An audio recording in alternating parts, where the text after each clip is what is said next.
going to be speaking this morning with Father Wiehe and probably others in the congregation as well. We're just thinking of this morning's conversation as a parish update. We're going to talk a little bit about the search process. We're going to talk a little bit about the stewardship process. We're going to talk about whatever else is on your mind. So let me first say just a few words about the search process, and I'm sure Phil will have some things to augment it. As you may remember, we're doing it this year in a three-part process.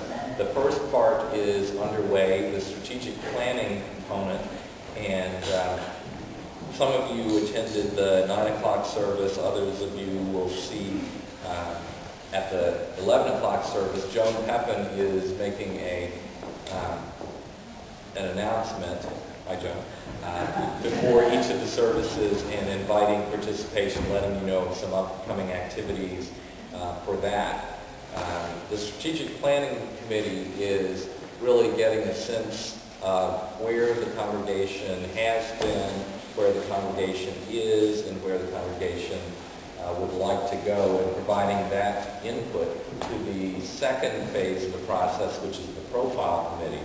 The Profile Committee will start work. I think actually they may have had their initial meeting, but that's the group who's actually taking the information from the Strategic Planning Committee and compiling it in what some of you may remember from the last time we brought in a rector. Last time it was about a 30-page book with a green cover. Now they're on the web, so you don't have to print them. But it is a compilation of description of the congregation, where we are, where we want to go, and that is what provides input for rector candidates to know something about St. George's. And then the third phase, which will kick off probably after the parish meeting, will be the actual search process. And the search process, the search committee portion of the search process, that third committee will actually seek to go out and recruit rector candidates for the church. We'll evaluate those, and you have sort of a two-sided process for that. We will publish our profile, and we will send a description to the national church, and it gets run against a database, and the national church comes back and gives us a list of candidates. But at the same time, people can self-nominate and send their resumes and interests to us, and both of those come from a profile portion of the process. So the search committee will be evaluating those candidates, and that will take place, that process both to seek new people, seek rector candidates, and evaluate rector candidates. We're expecting will go from the spring and through the summer and into the fall, and our goal is to have a rector candidate selected in the fall, and probably will be staying in their churches wherever they are now through Advent of next year, and we would hope to be able to bring them in the January, February time frame of 2011. How am I doing, Phil? That's good. That's very good.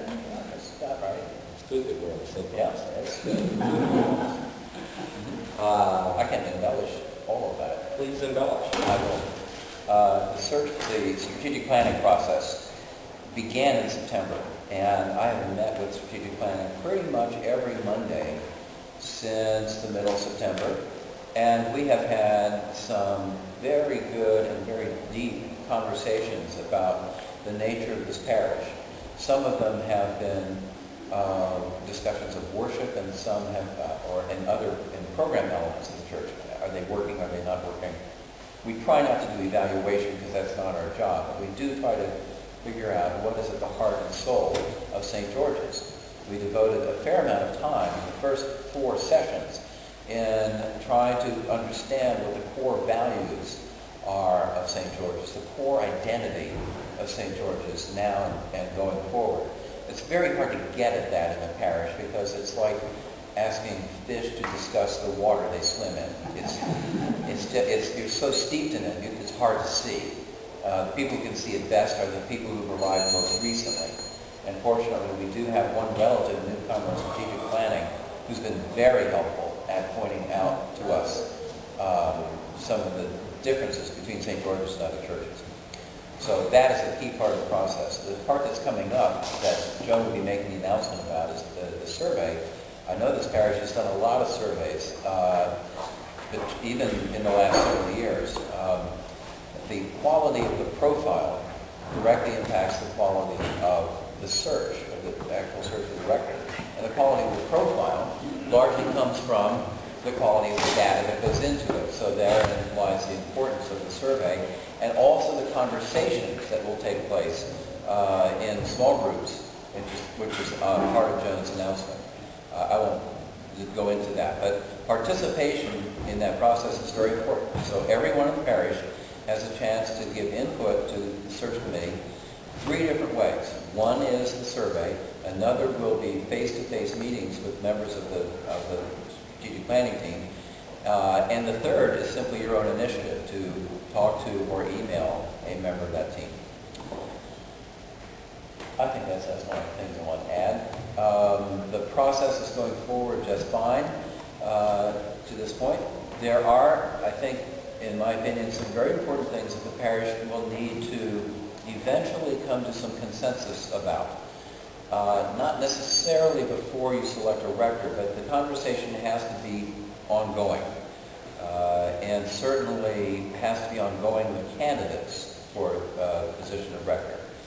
And you won't like this. I know right now you aren't going to like this. I've already been told this, but you're going to have to do it anyway. There are 2 very important characteristics of parishes that you're going to need to review here. And I think you probably already know what they are. One of them is something I know that you have discussed a lot, and you're weary of it, and that's the difference between a pastoral church and a program church.